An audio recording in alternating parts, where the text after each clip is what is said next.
नमस्कार दोस्तों, मेरा नाम निरंजन है। स्वागत करता हूं आपके अपने YouTube चैनल पर। दोस्तों, आज हम जनवरी माह के दूसरे सप्ताह के करंट अफेयर को देखेंगे, जो कि आपके एग्जाम की दृष्टि से बहुत ही इंपॉर्टेंट होगा। ठीक है, यह जो करंट अफेयर है 6 जनवरी से 12 जनवरी 2025 तक का होगा। ठीक है, इसमें बहुत ही इंपॉर्टेंट क्वेश्चन को शामिल किया गया है, जो आपके एग्जाम की दृष्टि से बहुत ही इंपॉर्टेंट होगा। तो चलिए शुरू करते हैं। देखिए, पहला क्वेश्चन है, पीएम मोदी ने ग्रामीण भारत महोत्सव 2025 का उद्घाटन कहां किया है। ठीक है, तो आपको पता ही होगा कि हाल ही में ग्रामीण भारत महोत्सव 2025 का आयोजन किया गया, जो कि दिल्ली में आयोजन किया गया था। ठीक है, तो दिल्ली में 4 जनवरी को इसका उद्घाटन किया गया प्रधानमंत्री नरेंद्र मोदी के द्वारा। ठीक, चलिए देखते हैं इसके बारे से। देखिए, प्रधानमंत्री नरेंद्र मोदी ने 4 जनवरी को नई दिल्ली में ग्रामीण भारत महोत्सव 2025 का उद्घाटन किया। इस महोत्सव का थीम है विकसित भारत 2024 के लिए एक प्रतिस्कंदी ग्रामीण भारत का निर्माण। ठीक है, और इसका आदर्श वाक्य है, गांव बढ़े तो देश बढ़े। इस महोत्सव का उद्देश्य जो है ग्रामीण भारत की उद्यमशीलता की भावना और सांस्कृतिक विरासत का जश्न मनाना है। मतलब ग्रामीण क्षेत्र को जो है सशक्त बनाना है, और सशक्त बनाने के लिए जो है इस महोत्सव का आयोजन किया गया। चलिए अगला क्वेश्चन देखते हैं। वन पारिस्थितिक तंत्र को हरित सकल घरेलू उत्पाद से जोड़ने वाला पहला राज्य कौन है। तो बहुत ही इंपॉर्टेंट क्वेश्चन है कि जो वनों को जो है पारिस्थितिक तंत्र से जोड़ने वाला जो पहला जो राज्य बन गया है वो है छत्तीसगढ़। ठीक है, देखिए छत्तीसगढ़ ने एक अभिनव योजना शुरू की है। इसके वनों की पारिस्थितिक सेवाओं को हरित सकल घरेलू उत्पाद से जोड़ती है। ठीक है, जो पारिस्थितिक तंत्र है इसको जो है जीडीपी में जोड़ा जा रहा है। मतलब जीडीपी में जो भी इनकम होगा उसमें जो है पारिस्थितिक तंत्र का बहुत ही बड़ा योगदान होगा, और इसे ध्यान में रखकर ही राज्य में जो है जीडीपी ग्रोथ किया जाएगा। देखिए, ग्रीन जीडीपी क्या है। ग्रीन जीडीपी आर्थिक विकास को मापने का एक वैकल्पिक मीट्रिक है, जो आर्थिक गतिविधियों से जुड़े पर्यावरणीय परिणामों को ध्यान में रखता है। मतलब जो भी इनकम होता है किसी राज्य में या किसी देश में, उसमें जो पर्यावरणीय जो मुद्दे हैं, पर्यावरणीय चीजों है, उसे ध्यान में रखा जाता है। ठीक है, ताकि उसे कोई नुकसान ना पहुंचा जाए। यदि हम छत्तीसगढ़ की राजधानी की बात करते हैं तो छत्तीसगढ़ का राजधानी जो है रायपुर है, और यहाँ के मुख्यमंत्री जो है श्री विष्णुदेव साय जी है। चलिए अगला क्वेश्चन देखिए, बहुत ही इंपॉर्टेंट क्वेश्चन है। अभी जो है ये वायरस पूरे विश्व में जो चर्चा का विषय बना हुआ, जैसे कोरोना के समय जो कोविड वायरस था वैसे ही। तो देखिए, कोविड के 5 साल बाद चीन में किस नए वायरस ने दस्तक दी है। तो 5 साल बाद, ठीक है, कोविड के 5 साल बाद, आपको पता होगा कोविड जो है 2019-20 में हमें देखने को मिलता है। ठीक है, और इसके 5 साल बाद जो है नए वायरस जो है, जिसे बोला जाता है ह्यूमन मेटानीमो वायरस, HMPV। ठीक है, इस वायरस का नाम है HMPV, शॉर्ट में बोलते हैं। H से ह्यूमन, M से मेटा, P से न्यूमो और V से वायरस, तो ह्यूमन मेटानीमो वायरस। अगला क्वेश्चन देखिए, हाल ही में बॉर्डर गावस्कर ट्रॉफी को किस देश ने जीता है। तो देखिए, बॉर्डर गावस्कर ट्रॉफी को ऑस्ट्रेलिया जीत लिया है। देखिए, जो बॉर्डर गावस्कर ट्रॉफी होता है, भारत के पूर्व कप्तान गावस्कर और ऑस्ट्रेलिया के पूर्व कप्तान बॉर्डर के स्मरण में, याद में इसे मनाया जाता है। हालांकि आज दोनों ही जीवित है, दोनों कप्तान, पूर्व कप्तान जीवित हैं। तो ये जो बॉर्डर गावस्कर ट्रॉफी जो है ऑस्ट्रेलिया ने जीता है। इससे पहले भारत जो है लगातार 10 बार जो है इस ट्रॉफी को अपने नाम कर चुका है। देखिए, बॉर्डर गावस्कर ट्रॉफी भारत और ऑस्ट्रेलिया के बीच खेले जाने वाली एक अंतर्राष्ट्रीय टेस्ट क्रिकेट ट्रॉफी है। श्रृंखला का नाम प्रतिष्ठित पूर्व कप्तान, देखिए ऑस्ट्रेलिया के कप्तान एलन बॉर्डर और भारत के कप्तान जो है पूर्व कप्तान सुनील गावस्कर के नाम पर रखा गया है। ठीक है, तो ऑस्ट्रेलिया जो है भारत को 3-1 से हराकर इस ट्रॉफी को अपने नाम पे किया है। यदि हम बॉर्डर गावस्कर ट्रॉफी की बात करते हैं तो भारत और ऑस्ट्रेलिया के मध्य होता है। इसके प्रशासक जो है BCCI भारत की तरफ से, और ऑस्ट्रेलिया की तरफ से क्रिकेट ऑस्ट्रेलिया है। इसका जो प्रारूप है टेस्ट क्रिकेट है। देखिएगा, क्रिकेट 3 फॉर्मेट में खेला जाता है, T20, वनडे और टेस्ट। तो ये जो है टेस्ट क्रिकेट है। इसका प्रथम संस्करण जो है 1996-97 में हुआ था। ठीक है, चलिए यदि हम बॉर्डर गावस्कर ट्रॉफी की बात करते हैं तो यहाँ पे देखिए सबसे ज्यादा रन अब तक का सचिन तेंदुलकर के नाम में है, और सर्वाधिक विकेट नाथन लियोन। अगला क्वेश्चन देखिए, हाल ही में जल्लीकट्टू उत्सव 2025 का आयोजन किस राज्य में किया गया है। तो जल्लीकट्टू उत्सव 2025 का आयोजन जो है तमिलनाडु में किया गया, और ये तमिलनाडु का पारंपरिक उत्सव है। ठीक है, देखिए, जल्लीकट्टू एक प्राचीन बैल वशीकरण उत्सव है। इसमें क्या होता है, एक मैदान में जो घेराबंद रहता है, उस घेराबंद मैदान में है बैलों को छोड़ दिया जाता है। पहले तो बैलों को इतना आक्रामक बनाया जाता है, फिर बाद में उस बैल को क्या है काबू में लाया जाता है। देखिए यहाँ पे आप देख सकते हैं, इस बैल को जो है लोग जो है काबू में लाया जा रहा है। देखिए ये थोड़ा खतरनाक उत्सव भी है, इसमें चोट लगने की संभावना भी होती है। कभी ऐसा भी सिचुएशन बना है कि व्यक्ति की जान पर भी बनाई है। देखिए ये जो उत्सव है पोंगल उत्सव के एक भाग के रूप में मनाया जाता है, मतलब पोंगल उत्सव के समय इसे मनाया जाता है जल्लीकट्टू को। तमिलनाडु की हम बात करते हैं तो यहाँ के मुख्यमंत्री जो है MK स्टालिन है, राजधानी चेन्नई और राज्यपाल है RN रवि। अगला क्वेश्चन देखिए, बहुत इंपॉर्टेंट क्वेश्चन है ये। उत्तराखंड में आयोजित होने वाले 38वें राष्ट्रीय खेलों के मसाल का नाम क्या है? तो देखिए हाल ही में जो है राष्ट्रीय खेल 38वां राष्ट्रीय खेल जो कि उत्तराखंड में होने वाला है, इसका मसाल और शुभंकर दोनों का घोषणा किया गया, अनावरण किया गया है। और इसमें जो मसाल है उसका नाम जो है तेजस्विनी है। तो ये क्या है, मसाल है। वही हम इसके शुभंकर की बात करते हैं तो इसका शुभंकर जो है मौली है। ठीक है, देखिए 38वें राष्ट्रीय खेल जो कि 28 जनवरी से 14 फरवरी 2025 तक आयोजित होना है। कहाँ आयोजित होना है?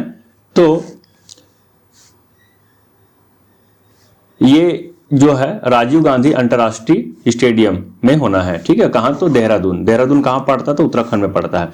इसका मस्कट यानी कि शुभंकर मौली है, मसाल तेजस्विनी है।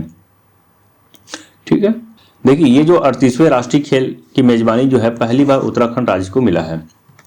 अगला क्वेश्चन देखिए, दुनिया का तीसरा सबसे बड़ा मेट्रो रेल नेटवर्क वाला देश कौन बना है? तो देखिए दुनिया का तीसरा सबसे बड़ा मेट्रो रेल नेटवर्क वाला देश जो है भारत बन गया है। ठीक है, यदि प्रथम और द्वितीय स्थान की बात करते हैं तो देखिए प्रथम स्थान पर चीन है और द्वितीय स्थान पर अमेरिका है। चलिए एक और महत्वपूर्ण question, kho kho world cup 2025 का शुभंकर क्या है? तो खो खो वर्ल्ड कप 2025 का शुभंकर जो है तेजस और तारा। आप देख सकते हैं यहाँ पे तेजस है और तारा है। ठीक है, तो तेजस और तारा इन दोनों को जो है खो खो वर्ल्ड कप 2025 का शुभंकर बनाया गया। देखिए खो खो वर्ल्ड कप जो है ये पहली बार आयोजित हो रहा है। वर्ल्ड कप जो है पहली बार आयोजित हो रहा है, इसका प्रथम संस्करण है। ठीक है, और इसका पहला संस्करण जो है भारत में आयोजित हो रहा है। तो भारत के लिए बहुत ही बड़ी उपलब्धि वाली बात है। और वैसे देखा जाए जो खो खो खेल है ये भारत का ही जन्म भूमि में लिया गया खेल है, मतलब भारत में ही इसका उत्पन्न हुआ है। इसकी तिथि की बात करते हैं, जो खेल है 13 से 19 जनवरी 2025 के मध्य खेला जाएगा।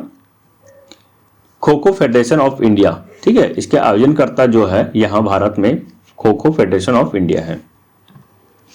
चलिए एक और अगला क्वेश्चन इंपॉर्टेंट है, अमेरिकी राष्ट्रपति पदक स्वतंत्रता प्राप्त करने वाले पहले फुटबॉलर खिलाड़ी कौन बने हैं? तो देखिए अमेरिकी पदक प्राप्त करने वाले जो पहले फुटबॉलर बने हैं, पुरुष फुटबॉलर, ध्यान रखेंगे यहाँ पे खास तौर पे पुरुष फुटबॉलर की बात करते हैं तो ये है लियोनेल मेसी। देखिए Lionel Messi will receive the Presidential Medal of Freedom at the White House tonight, मतलब प्राप्त हो चुका है इन्हें। ठीक है, the Presidential Medal of Freedom. ठीक है, इस पुरस्कार का नाम क्या रखिएगा, the Presidential Medal of Freedom है, जो कि संयुक्त राज्य अमेरिका के सर्वोच्च पुरस्कारों में से एक है। अगला क्वेश्चन देखिए, किस राज्य के 18वें प्रवासी भारतीय दिवस सम्मेलन का आयोजन किया गया है? किस राज्य में? ठीक है, यदि हम राज्य की बात करते हैं तो देखिए ये ओडिशा के भुवनेश्वर में आयोजित हो रहा है।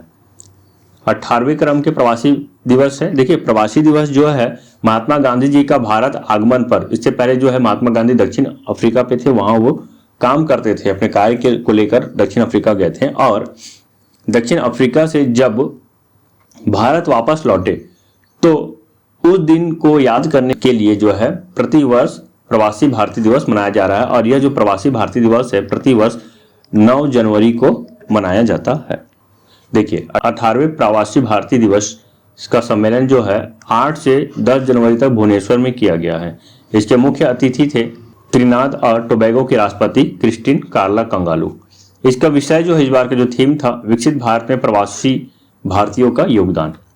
चलिए एक और क्वेश्चन, बहुत इंपॉर्टेंट क्वेश्चन है। देखिए जितना भी मैं यहाँ पे इंपॉर्टेंट क्वेश्चन बोलता हूँ वो क्वेश्चन वाकई में अपने आप में बहुत इंपॉर्टेंट हो जाता है और वहां से एग्जाम में क्वेश्चन पूछा जाता है। हाल ही में कौन सा देश आधिकारिक तौर पर ब्रिक्स का 10वां पूर्ण सदस्य बन गया है? तो इसका जो सही उत्तर हो जाएगा इंडोनेशिया। तो ब्रिक्स का 10वां पूर्ण सदस्य देश बन गया है इंडोनेशिया। देखिए, अब हम ब्रिक्स की बात करते हैं तो ब्रिक्स का जब स्थापना हुआ तो इस स्थापना के समय, इसका स्थापना 2009 में होता है। तो 2009 में इसकी स्थापना होता है और 2009 में कुल 4 देशों के द्वारा जो है ब्रिक्स का गठन किया गया। बाद में जो है 2010 में जो है साउथ अफ्रीका जो है इसमें शामिल होते हैं। उसके बाद 2024 में फिर से 4 देश जो है इसमें शामिल होते हैं। ये जो 4 देश है, इथोपिया, ईरान, मिस्र और जो है संयुक्त अरब अमीरात। तो ये 4 देश जो है 2024 में शामिल होते हैं और उसके बाद 5वां जो देश है फिर 2025 में शामिल होने वाले जो अंतिम देश बन गए हैं वो है इंडोनेशिया। तो इस तरह से कुल 10 देश जो है ब्रिक्स संगठन में शामिल हो चुके हैं। ठीक है, तो कौन शामिल हुए हैं? तो इंडोनेशिया। देखिए, इंडोनेशिया को ब्रिक्स के पूर्ण सदस्य के रूप में शामिल किया गया है। इंडोनेशिया दुनिया का 4था सबसे अधिक आबादी वाला देश भी है। ब्रिक्स का गठन मैंने आपको बताया 2009 में हुआ था। इस समय ब्राजील, रूस, भारत और चीन, ये 4 देश जो है मिलकर ब्रिक्स का गठन किए थे। ब्रिक्स का जो पहला शिखर सम्मेलन है वो 2009 में आयोजित किया गया था। 2024 में जो है इसका विस्तार किया गया और ईरान, मिस्र, इथोपिया और यूएई को इसमें शामिल किया गया। उसके बाद 16वां ब्रिक्स शिखर सम्मेलन जो है रूस में किया गया 2024 में, ध्यान रखेंगे। अब 2025 में जो है 17वां ब्रिक्स शिखर सम्मेलन का आयोजन किया जाना है। ठीक है, तो रूस में कहाँ किया गया था? तो कजान में। देखिए, यदि हम इंडोनेशिया के बारे में बात करते हैं तो इंडोनेशिया के राजधानी जकार्ता, मुद्रा इंडोनेशियाई रुपये और राष्ट्रपति प्रबोवो सुबियांटो है। ये तो मैंने आपको बता ही दिया कि 2009 में भारत, ब्राजील, चीन और रूस, ये 4 देश मिलकर जो है ब्रिक्स की स्थापना करते हैं। 2010 में दक्षिण अफ्रीका शामिल होते हैं। 2024 में इथोपिया, ईरान, मिस्र और यूएई शामिल होते हैं और 2025 में इंडोनेशिया। ठीक है, तो ये बहुत इंपॉर्टेंट जानकारी है ब्रिक्स के बारे से। चलिए, अगला एक और महत्वपूर्ण क्वेश्चन है, हाल ही में इसरो के प्रमुख कौन बने हैं? तो देखिए, इसरो के प्रमुख बन गए हैं वी नारायणन। ठीक है, वी नारायणन जो है सोमनाथ का स्थान लेंगे। देखिए, केंद्रीय कैबिनेट की नियुक्ति समिति ने वरिष्ठ अंतरिक्ष वैज्ञानिक वी नारायणन को भारतीय अंतरिक्ष अनुसंधान संगठन का नया अध्यक्ष नियुक्त किया गया है। नारायणन ने लगभग 4 दशक तक अंतरिक्ष में कई महत्वपूर्ण पदों पर भी काम किया है। ठीक है, ये जो है 14 जनवरी को अपना पदभार ग्रहण कर लेंगे। यदि हम इसरो की बात करते हैं तो इसकी स्थापना जो है 1969 में होता है। मुख्यालय बेंगलुरु है। अध्यक्ष वी नारायणन। यह अंतरिक्ष विभाग के अधीन अंतरिक्ष एजेंसी है। ठीक है, चलिए एक और महत्वपूर्ण क्वेश्चन है, 5 जनवरी 2025 को किस योजना के 10 साल पूरे हो गए हैं? तो 10 साल पूरे हो गए हैं। यह है उजाला योजना। उजाला योजना जो है ये जो है भारत सरकार द्वारा जो है एलईडी बल्ब, ध्यान रखेंगे, एलईडी बल्ब जो है सस्ते दरों में जो है नागरिकों को उपलब्ध कराया जाता है। और अब तक यदि बात करें तो 36.68 करोड़ तक जो है एलईडी बल्ब वितरण किया जा चुका है और 19,153 करोड़ की सालाना बजट भी यहाँ पे देखने को मिला है। आपको पता होगा कि जो एलईडी बल्ब जो है ये कम ऊर्जा जो है लेता है। ठीक है, कम ऊर्जा के साथ ज्यादा से ज्यादा ये रोशनी देने का काम करते हैं और ये जो है विद्युत खपत भी बहुत ही कम करते हैं। ठीक है, पहले जो 100 वाट का नॉर्मल जो बल्ब आता था, ठीक है, 100 वाट का, आप देखे होंगे बहुत जल्दी ये हीट होता था, बहुत जल्दी ये फ्यूज भी हो जाता था और ऊर्जा भी बहुत ज्यादा कंज्यूम करता था। तो इसी के बाद जो है जो अभी लेटेस्ट जो चल रहा है वो LED bulb, light emitting diode bulb है। ये जो है बहुत ही कम विद्युत ऊर्जा खपत के साथ बहुत ज्यादा रोशनी देने में सक्षम है। तो इसी को बढ़ावा देने के लिए केंद्र सरकार द्वारा जो है उजाला योजना 5 जनवरी को लाया गया है। ठीक है, यानी कि 5 जनवरी 2015 को जो है उजाला योजना प्रारंभ किया गया। देखिए, उजाला योजना से उपभोक्ताओं को काफी कम दरों यानी कि 70 रुपए प्रति एलईडी बल्ब, 220 रुपए प्रति एलईडी ट्यूबलाइट और 1110 रुपए प्रति ऊर्जा कुशल पंखा पर एलईडी उपकरण प्राप्त किया गया है। चलिए एक और बहुत इंपॉर्टेंट क्वेश्चन है, भारतीय एथलेटिक्स महासंघ का नया अध्यक्ष किसे चुना गया है? तो देखिए, भारतीय एथलेटिक्स महासंघ का नया अध्यक्ष जो है बहादुर सिंह सागू को नियुक्त किया गया है। ठीक है, इसे चुना गया है। देखिए, पुरुष शॉटपुट में एशियाई खेल विजेता बहादुर सिंह सागू को भारतीय एथलेटिक्स महासंघ का नया अध्यक्ष चुना गया है। वे निवर्तमान अध्यक्ष आदिल सुमरीवाला का स्थान लेंगे। यदि भारतीय एथलेटिक्स महासंघ की बात करते हैं तो इसकी स्थापना जो है 1943 में होता है और मुख्यालय जो है नई दिल्ली है। अगला क्वेश्चन देखिए, अंडर 17 जूनियर स्क्वैश ओपन 2025 का टाइटल किसने जीता है? ठीक है, तो देखिए इसका जो है टाइटल जीतने वाली जो है अनाहत सिंह है। Under 17 junior squash open 2025। देखिए भारत के एक होनहार युवा स्क्वैश खिलाड़ी अनाहत सिंह ने बर्मिंघम में आयोजित ब्रिटिश जूनियर ओपन 2025 में अंडर 17 खिताब जीता है। यह जीत इस प्रतिष्ठित टूर्नामेंट में उनका तीसरा खिताब है। इससे पहले उन्होंने अंडर 11 और अंडर 15 श्रेणियों में खिताब को अपने नाम किया है। चलिए देखिए क्वेश्चन, प्रधानमंत्री नरेंद्र मोदी ने किस राज्य में देश की पहली ग्रीन हाइड्रोजन हब परियोजना की आधारशिला रखी है? तो ग्रीन हाइड्रोजन हब परियोजना, तो ये परियोजना जो है आंध्र प्रदेश में स्थापित किया जा रहा है।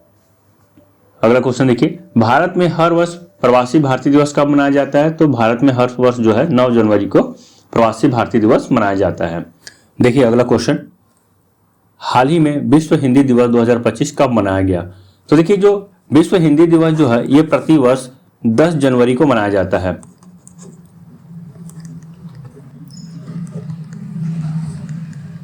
ठीक, तो विश्व हिंदी दिवस प्रतिवर्ष जो है 10 जनवरी को मनाया जाता है। वही यदि हम बात करते हैं राष्ट्रीय हिंदी दिवस का, तो राष्ट्रीय हिंदी दिवस जो है प्रतिवर्ष 14 सितंबर को मनाया जाता है। तो ये दो फैक्ट है, इसमें याद रखिएगा, कई बार एग्जाम में पूछा जाता है कि राष्ट्रीय हिंदी दिवस कब मनाया जाता है।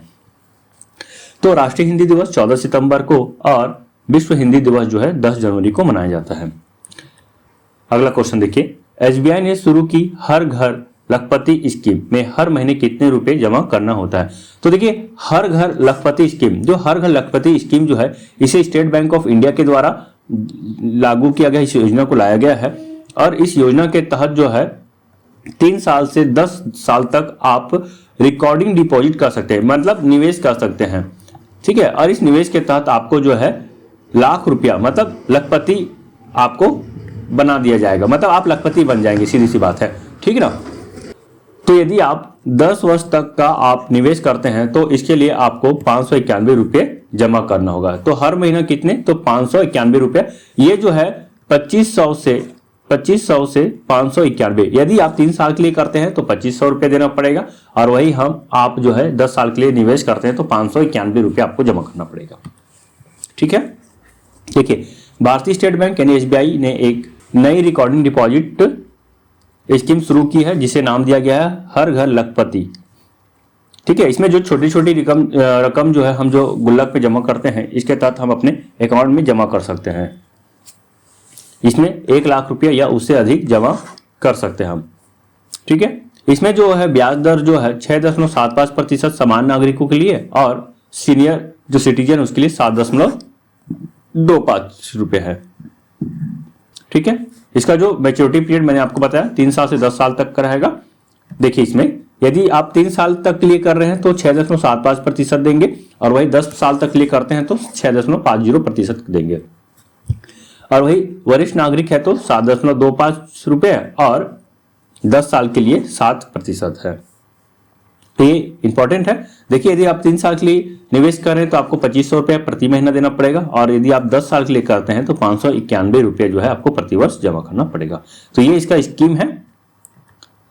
देखिए अगला question, India open badminton tournament कहाँ खेला जाएगा? तो इंडिया ओपन बैडमिंटन टूर्नामेंट जो है ये नई दिल्ली में खेला जाएगा, और इसका आयोजन जो है 10 से 19 जनवरी के मध्य होगा नई दिल्ली में। हाल ही में जारी हेनले पासपोर्ट इंडेक्स 2025 में भारत किस स्थान पर है? देखिए जो हेनले रिपोर्ट जो है ये साल में 2 बार इसका रिपोर्ट हमें देखने को मिलता ही है। इस बार भी इसका ये पहला रिपोर्ट है। ठीक है, इसे बोला जाता है हेनले पासपोर्ट इंडेक्स रिपोर्ट। इसका मतलब ये होता है कि इस रिपोर्ट में जो देश सबसे शीर्ष पर रहेगा वो करीब करीब 189 देशों में बिना वीजा के घूम सकते हैं। ठीक है, और जिसका रिपोर्ट जितना नीचे होगा वो उसे उतना ही वीजा के लिए जरूरत पड़ेगा। ठीक है, तो चलिए अब देखते हैं भारत का इस बार का जो स्थान है वो है 50वां। इससे पहले जो भारत है 2024 में 80 स्थान पर था। ठीक, चलिए देखिए, हेनले पासपोर्ट इंडेक्स 2025 में भारत का पासपोर्ट 50वें स्थान पर था। भारतीय पासपोर्ट धारक अब 57 देशों में बिना वीजा की यात्रा कर सकते हैं। देखिए, भारत के जो लोग हैं ये 57 देश हैं, इन 57 देश में बिना वीजा के जो है यात्रा कर सकते हैं। ठीक है, अब मैंने आपको बताया कि जो शीर्ष स्थान पर रहता है वो करीब करीब 189 देशों में बिना वीजा के घूम सकते हैं। वही सिंगापुर का जो पासपोर्ट लगातार दूसरे वर्ष जो है पहले पायदान पर काबिज है। सिंगापुर को ध्यान रखेंगे, सबसे पहले स्थान पर सिंगापुर है। पिछला यदि बात करें, मैंने आपको बताया पिछले बार जो भारत है जो 80 रैंक पर था। और यदि हम आखिरी की बात करते हैं, देखिए पाकिस्तान का जो रैंक है 103वें स्थान पर है और बांग्लादेश का स्थान जो है वो 100वें स्थान पर है। अगला क्वेश्चन देखिए, किस राज्य ने सिंधु लिपि को डिकोड करने के लिए $1 मिलियन के इनाम की घोषणा की है? तो देखिए, हाल ही में तमिलनाडु जो है ना, यहाँ की जो स्टालिन सरकार है, ये जो है सिंधु घाटी की जो लिपि है उसको डिकोड करने पे जो है $1 मिलियन का इनाम देने की घोषणा की है। देखिए, तमिलनाडु के सीएम MK स्टालिन ने बड़ा ऐलान किया है। उन्होंने कहा कि सिंधु घाटी की लिपि 1 सदी से भी अधिक समय से एक अनसुलझी पहेली बनी हुई है। उन्होंने इसे समझने वाले को $1 मिलियन का पुरस्कार देने की घोषणा किया है। यदि हम तमिलनाडु की बात करते हैं तो देखिए, तमिलनाडु के मुख्यमंत्री है MK स्टालिन, राजधानी चेन्नई है और राज्यपाल जो है RN रवि है। चलिए अगला क्वेश्चन देखिए, भारत ने राफेल तूफान के बाद किस देश को मानवीय सहायता भेजी है? तो इसका सही उत्तर हो जाएगा ऑप्शन नंबर डी, क्यूबा। देखिए, भारत जो है मानवीय सहायता के लिए क्यूबा को सहायता सामग्री भेजी है। इसमें जो है जीवन रक्षक दवाइयां भी शामिल है। अभी हाल ही में क्यूबा में जो है ना हरिकेन राफेल नाम का जो तूफान था, बहुत ही भयंकर तबाही मचाई है, जिसके वजह से क्यूबा को मानवीय सहायता की आवश्यकता पड़ गई है। क्यूबा की यदि हम बात करते हैं, यहाँ की राजधानी हवाना है, मुद्रा क्यूबा पेसो है और यहाँ के राष्ट्रपति मिगुएल डियाज कैनेल है। अगला क्वेश्चन देखिए, किस राज्य में 18वें प्रवासी भारतीय दिवस सम्मेलन का आयोजन किया गया? तो ओडिशा राज्य में जो है 18वें प्रवासी भारतीय दिवस का आयोजन किया गया। ओडिशा में कहाँ? तो ओडिशा के भुवनेश्वर में। ये जो आयोजन है 8 जनवरी से 10 जनवरी के मध्य चला है। ठीक है, ये प्रवासी भारतीय दिवस जो है मुख्य रूप से 9 जनवरी को मनाया जाता है। 9 जनवरी को मनाने के पीछे कारण ये है कि इसी दिन जो है महात्मा गांधी जो है भारत वापस लौटे थे। प्रवासी जो भारतीय होते हैं उसे ऐसा समझिए कि ऐसे भारतीय हैं जो है तो भारत के नागरिक, लेकिन भारत में ना रहकर ये विदेश में निवास करते हैं और वहीं उनका जीवन यापन चलता है। हाँ, लेकिन अंतर बस इतना होता है कि वो भारत के नागरिकता को बिल्कुल भी छोड़े नहीं होते हैं। यदि भारत का नागरिकता छोड़ देंगे तो उसे प्रवासी भारतीय नहीं बोलेंगे, भारतीय मूल बोलेंगे। ठीक है, भारतीय मूल के निवासी। लेकिन प्रवासी भारतीय भारत के सिटीजन होते हैं, इतना आप याद रखिएगा। देखिए, 18वां भारतीय दिवस जो है, प्रवासी भारतीय दिवस जो है 8 से 10 जनवरी के बीच जो है भुवनेश्वर में आयोजित किया गया। देखिए, 9 जनवरी को महात्मा गांधी जो है सन 1915, ध्यान रखेंगे 1915 को जो है महात्मा गांधी दक्षिण अफ्रीका से भारत वापस लौटे थे। जो भारतीय प्रवासी दिवस जो है हर 2 साल में इसका आयोजन किया जाता है। तो ये 2-3 फैक्ट है इसके बारे से, इसको याद रखेंगे। अगला क्वेश्चन देखिए, भारत के गणतंत्र दिवस 2025 पर किस देश के राष्ट्रपति मुख्य अतिथि होंगे? तो देखिए, अभी 26 जनवरी को गणतंत्र दिवस मनाना है। भारत जो है प्रति साल 26 जनवरी को गणतंत्र दिवस मनाता है। गणतंत्र दिवस मनाने के पीछे का कारण है कि इस दिन 26 जनवरी 1950, तो 26 जनवरी 1950 को भारत जो है कॉन्स्टिट्यूशन को जो है अपनाया था, पूर्णतः अपनाया था यहाँ पे 26 जनवरी 1950 को। तो इसी दिन जो है गणतंत्र दिवस के रूप में मनाया जाता है। कॉन्स्टिट्यूशन का मतलब है संविधान। तो भारत जो है 26 जनवरी 1950 को संविधान को अपनाया था और इसी अपनाने के नाम से जो है भारत प्रतिवर्ष जो है 26 जनवरी को जो है गणतंत्र दिवस मनाता है। तो इस तिथि को जो है इंडोनेशिया के राष्ट्रपति जो है भारत के मुख्य अतिथि के तौर पर शामिल होंगे। अब समझिए यहाँ पे कि इंडोनेशिया को ही क्यों रखा गया है। तो अभी हाल ही में इंडोनेशिया जो है ब्रिक्स संगठन में जो है शामिल हुआ है और इंडोनेशिया जो है ब्रिक्स संगठन का 10वां सदस्य देश भी बन चुका है। तो ये बहुत ही इंपॉर्टेंट क्वेश्चन है, इसको आप याद रख लीजिएगा, हो सकता है यहाँ से एग्जाम में क्वेश्चन बन जाए। देखिए, 76वां रिपब्लिक डे है। इस बार इंडोनेशिया के राष्ट्रपति जो है प्रबोतो सुबियांटो जो है यहाँ पे शामिल होने वाले हैं। यदि पिछले साल की बात करें तो पिछले साल फ्रांस के राष्ट्रपति इमैनुअल मैक्रो जो है पिछले बार जो है मुख्य अतिथि बने थे। यदि हम इंडोनेशिया की बात करें तो इंडोनेशिया की राजधानी देखिए जकार्ता है। यहाँ की मुद्रा इंडोनेशियाई रुपया। राष्ट्रपति प्रोबो सुबियांटो और इंडोनेशिया जो है ब्रिक्स के 10वां सदस्य देश भी बन चुके हैं। अगला क्वेश्चन देखिए, प्रधानमंत्री मोदी किस देश में AI शिखर सम्मेलन में शामिल होंगे? तो देखिए, इसका सही उत्तर हो जाएगा ऑप्शन नंबर सी, फ्रांस। प्रधानमंत्री नरेंद्र मोदी जो है 10 से 11 फरवरी तक फ्रांस यात्रा पर जाएंगे और इस दिन जो है वहाँ आर्टिफिशियल इंटेलिजेंस एक्शन शिखर सम्मेलन में भाग लेंगे। तो देखिए यह शिखर सम्मेलन एआई पर बातचीत का अवसर प्रदान करेगा। यह कार्यक्रम 5 प्रमुख विषयों पर केंद्रित होगा। एआई में सार्वजनिक रुचि, कार्य का भविष्य, नवाचार और संस्कृति, एआई में विश्वास और एआई शासन, वैश्विक एआई शासन। तो ये 5 विषय रहेगा जिसपे केंद्रित रहेगा चीजें। देखिए फ्रांस की राजधानी की बात करते हैं तो फ्रांस की राजधानी पेरिस है। यहाँ की मुद्रा जो है यूरो है। राष्ट्रपति इमैनुअल मैक्रो और यहाँ के प्रधानमंत्री है फ्रैंकोइस बायरू। देखिए पिछले वर्ष 2024 में पेरिस में जो है ओलंपिक का आयोजन हुआ था। ठीक, आप कमेंट करके बताइएगा कि इस पेरिस ओलंपिक में भारत का कौन सा स्थान रहा है और कितने गोल्ड मेडल भी प्राप्त किए हैं। तो ये क्वेश्चन है, अभी भी प्रासंगिक बना हुआ है। हर 4 साल में ओलंपिक का आयोजन होता है, इस बार पेरिस में हुआ था। तो इससे संबंधित क्वेश्चन आपको जरूर देखने को मिलेगा आगामी एग्जाम में भी। तो आप मुझे कमेंट करके बताइए कि पेरिस ओलंपिक जो है भारत का कौन सा स्थान है, भारत जो है कितने पदक प्राप्त किए हैं और भारत कितने गोल्ड मेडल प्राप्त किए हैं, ये भी बताइएगा। गोल्ड मेडल प्राप्त किए हैं तो की बात है ना। चलिए अगला क्वेश्चन देखिए, हाल ही में किस राज्य सरकार ने स्वामी विवेकानंद युवा शक्ति मिशन की शुरुआत की है। तो देखिए इसका सही उत्तर हो जाएगा option number C, Madhya Pradesh. तो मध्य प्रदेश में जो है स्वामी विवेकानंद युवा शक्ति मिशन का शुरुआत किया गया है। कब किया गया है तो 12 जनवरी 2025 को। यहाँ के मुख्यमंत्री जो है मोहन यादव जी हैं और इन्हीं के द्वारा जो है शुरुआत किया गया है। देखिए स्वामी विवेकानंद की जयंती जो है 1985 से हर साल जो है 12 जनवरी को राष्ट्रीय युवा दिवस के रूप में मनाया जाता है। मतलब इनका जयंती 12 जनवरी को है और 12 जनवरी को हर वर्ष जो है ना राष्ट्रीय युवा दिवस मनाया जाता है। स्वामी विवेकानंद युवा शक्ति मिशन, इसका जो उद्देश्य है राज्य के युवाओं को उनके कौशल, ज्ञान और समग्र विकास को बढ़ावा देना, ठीक है, और अवसर प्रदान करना है उसे। चलिए अगला क्वेश्चन देखिए, एक क्वेश्चन जो है बहुत इंपॉर्टेंट है। हाल ही में किसके द्वारा जम्मू कश्मीर में जेड मोड़ सुरंग का उद्घाटन किया है। देखिए ये जो जेड मोड़ सुरंग है अब इसे जो है सोनमर्ग सुरंग भी कहा जा रहा है। ठीक है, सोनमर्ग सुरंग। देखिए जेड मोड़ सुरंग बोलने के पीछे का कारण ये था कि ये जो सुरंग है ना ऐसा जेड आकार में बना हुआ था, इसलिए इसे जेड मोड़ सुरंग कहा गया। लेकिन हाल ही में नरेंद्र मोदी सरकार के द्वारा जो है इसे जो है सोनमर्ग टनल या सोनमर्ग सुरंग नाम दिया गया है। तो देखिए इसका जो उद्घाटन जो है प्रधानमंत्री नरेंद्र मोदी के द्वारा हाल ही में किया गया है। ये जो टनल है इसका कुल लंबाई होगा 12 किलोमीटर।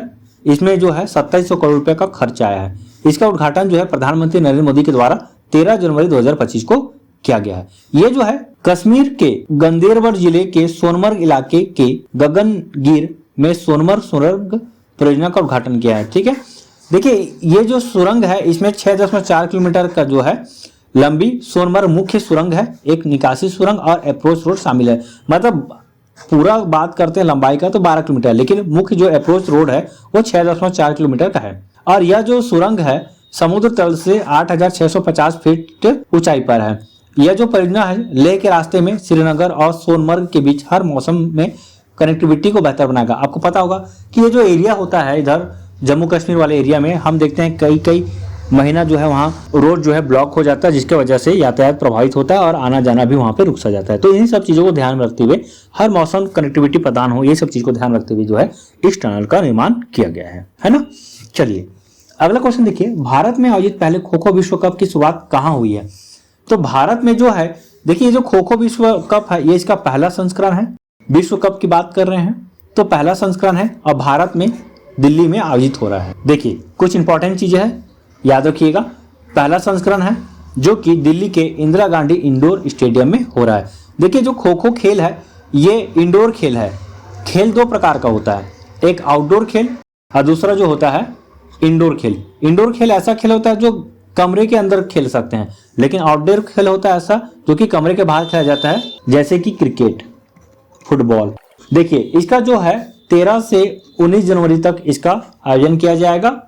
खो खो का जो मुख्य आयोजक है kho kho federation of India है। और सबसे इंपॉर्टेंट चीज एग्जाम में शुभंकर भी पूछा जाता है, तो इसका शुभंकर तेजस और तारा। आप देख सकते हैं इमेज में तेजस और तारा। देखिए अगला क्वेश्चन देखिए, अंतर्राष्ट्रीय पतंग महोत्सव की शुरुआत कहाँ हुई है। तो अंतर्राष्ट्रीय पतंग महोत्सव की शुरुआत जो है अहमदाबाद में हुआ है। अहमदाबाद यानी कि गुजरात। देखिए गुजरात के मुख्यमंत्री भूपेंद्र पटेल ने 8 जनवरी को अहमदाबाद में अंतर्राष्ट्रीय पतंग महोत्सव 2025 का जो है उद्घाटन किया है। इस महोत्सव में 68 देशों के करीब 125 पतंग उड़ाने वाले लोग जो है हिस्सा लेंगे और इसका समापन जो है 14 जनवरी को हो गया है। बहुत इंपॉर्टेंट क्वेश्चन है, इसे हाईलाइट कर लीजिएगा। अमेरिकी पत्रिका ने भाला फेंक में दुनिया का सर्वश्रेष्ठ पुरुष एथलीट किसे घोषित किया गया है? तो देखिएगा, भाला फेंक में जो सर्वश्रेष्ठ एथलीट है नीरज चोपड़ा है, ठीक है।